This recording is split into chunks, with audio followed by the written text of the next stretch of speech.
Someone found the screen-used Mustang from the Need for Speed movie. This is cool. What's up, Need for Speed family? Patton here. We are currently driving from Las Vegas, Nevada, through the Mojave Desert to Los Angeles, California, to go see the real, actual, screen-used Need for Speed Mustang. Wow. How cool. So this channel got recommended by Sorry Problem. This is Patton Gian? Take a look at this. Then proceeded to FaceTime me and show me the actual screen-used Need for Speed Mustang sitting in his garage. And I'm talking like the whole 9 yards. The whole wide body kit, custom wide body kit. That wide body kit on that movie car is legitimately cool.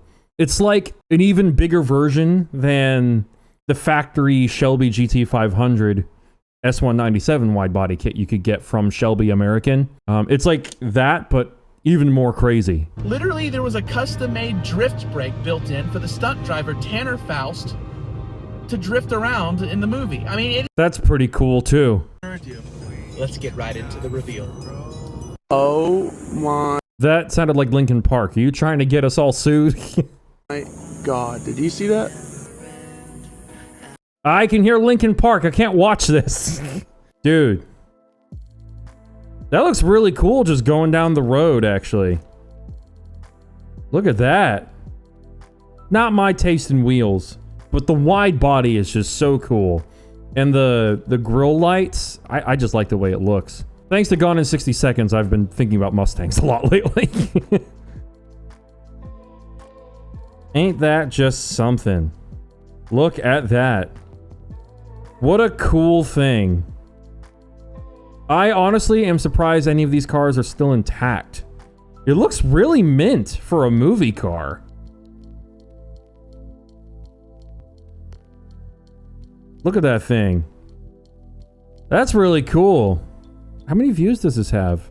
51,000 views? So, you guys check out this video by Patton Gian. He's only got 1.23k subscribers, so, you know, check it out. You know, how many people get to find movie cars? I don't understand the YouTube algorithm sometimes, man. This is crazy. Look at this thing. So, I believe the movie cars were pro-charged or something, right?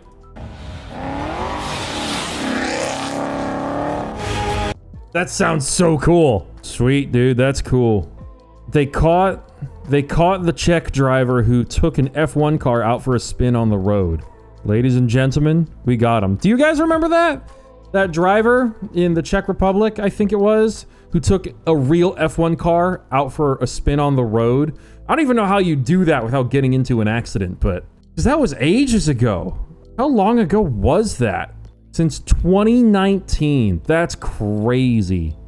Oh yeah, so I asked you guys a few different polls. Let the people decide. Because I'm trying to build an M3 GTR, right? And... hold on, let me turn off this fan. I'm getting a little cold. As I'm building the M3, you know, trying to figure out what engines to use and all that sorts of stuff, figuring out what's tunable and what's not, I'm trying to figure out what matters to you guys, you know? Because sometimes I just can't make a decision on my own. And I need you guys to kind of push me in the right direction. And so, like with the M3 GTR, what's more important, flat plane V8 or straight cut gears? Well, out of 584 of you, 78% said straight cut gears matter more. And then I asked, you know, what would be cool to pair with straight cut gears? And a whole bunch of you went with 9,000 RPM S63 twin turbo cross plane V8. Out of 300 of you, 48% said that. A lot of you went with the N55 S55, which is neat, and also the Coyote Voodoo thing. Very interesting. And you guys, even when I changed the options a little bit, you guys still said S63 over even stuff like the P54 or the N55 or like a McLaren engine. So S63 could be a winner.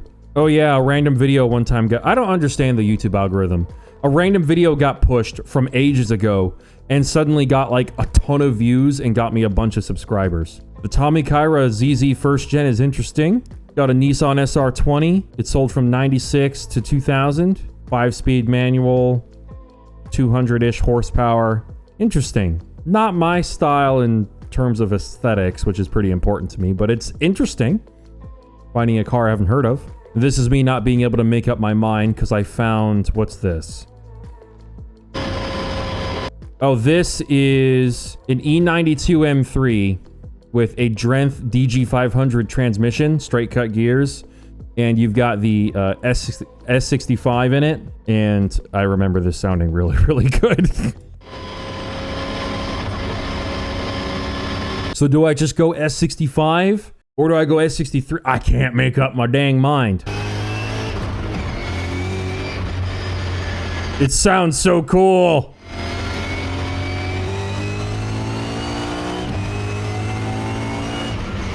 The gear changes are so fast. Whoa, brother.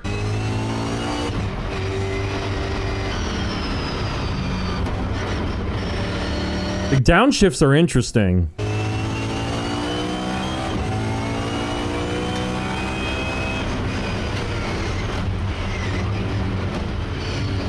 Are the downshifts like blipping and rev matching, or is it just kind of bucking the car into the next gear? I'm very curious.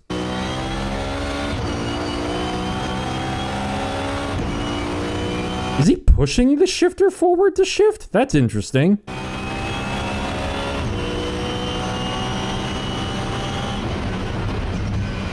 Interesting. Well, it sounds very, very cool.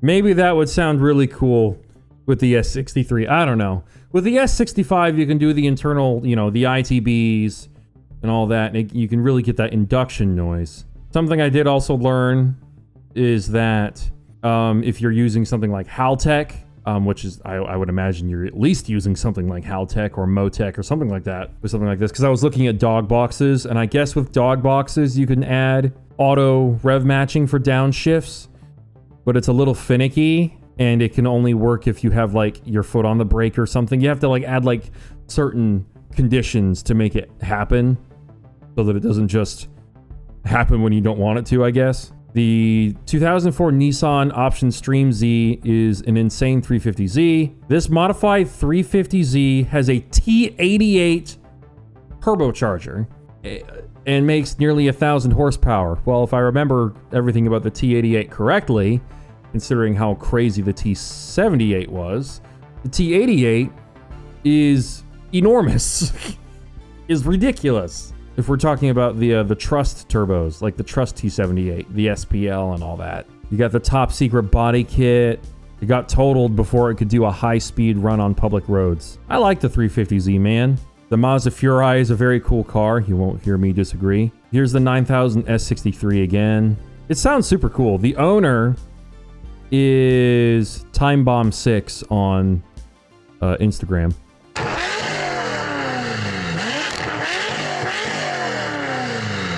Like, that's how an M6 should sound. That's pretty cool. Because I thought, and you know, I was looking at stuff about the S63, because that's a 4N motor that can rev to 9,000 RPM. And I was like, well, what if you did that to an M8? And there's like no aftermarket support for the M8. There's nothing you can do to make the M8 really look cool. This is a Bete Noir kit. It's called Icarus. It's all right. It's better than a lot of the stuff out there. I really don't like the rear bumper. There's nothing that makes it look like a GT3 car out there, unfortunately. Maybe this would look good with a swan neck wing. I remember liking it a lot more than I do now. Like, look, the M8 is such a cool car, but like no one does anything with them. Oh, hey, remember last time when we were making fun of that clown, whose Instagram handle, by the way, was 911 GT3 RS. He owns a 992 GT3 RS with a full Manti Racing package on it, and then he managed to crash it on public roads below the speed limit into like a Toyota Tacoma or something like that. And then he went on this, because his ego was bruised, bro. It was bruised. He went into the comments trying to be facetious and defend himself. Then he deleted the comments. He was posting stories of his driving skills, doing donuts everywhere. Bro, it was bad. And we called him, you know, we asked, is this the worst Porsche driver? No, not even close. So I forgot about Ben Chen. and his Gambala Mirage GT. the travesty. And he won his court case, by the way. So we're gonna watch a video of some appalling behavior. I won't talk about the legality of it or anything like that. He won his court case, somehow. I don't know how. He's going to do a shitload of damage here to himself and other people's property. And, I don't remember him having any kind of consequences. Like what? Like, this is in, like, New York, I think? Public roads. Look at how fast he's moving.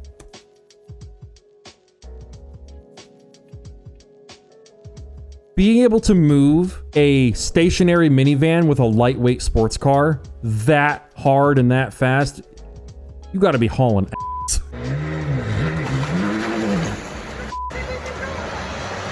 I love the bystander. Where does he think he's going? His car is trashed, all right? And he keeps going after he does this. Now, I can't remember if this is the same guy where it's like, oh, we need to give him a break, you know, cut him some slack. You know, his mom died or something, and like, he's just coping by being on drugs or something like that. This might not be the same guy, and I'm not, obviously, you know, all alleged, you know, all that nonsense. Because this was back during COVID, right? That's why there's no one on the frickin' road.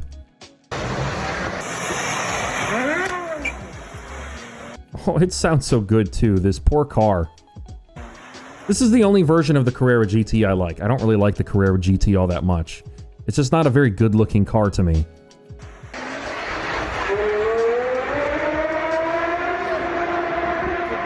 It sounds so good. Oh my god. This guy, from what I remember, is also responsible for the death of one of the rarest cars on Earth. A factory manual Lamborghini Murcielago SV. If you don't believe me, let me just show you something. All the cars Ben Chen has killed. See, listen to this was from back when it happened, I think. It's probably time for Ben Chen to stop driving supercars. There's the Murcielago. You thought I was bullshitting. Lamborghini Murcielago SV in what is probably a nice pearl white factory manual. And it looks like that.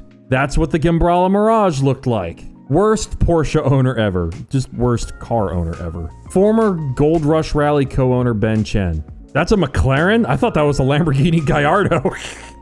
God damn. A Murcielago SV spinning into a curb as he drove away from the show. No. Wait, Ben Chen driving a CLK GTR goes wrong? You gotta be kidding me. Oh, he scrapes it? Is it the splitter? Oh! Well... could be worse, I guess. Perhaps a nice Corolla with lane assist and automatic braking. It's amazing he still has a f***ing license.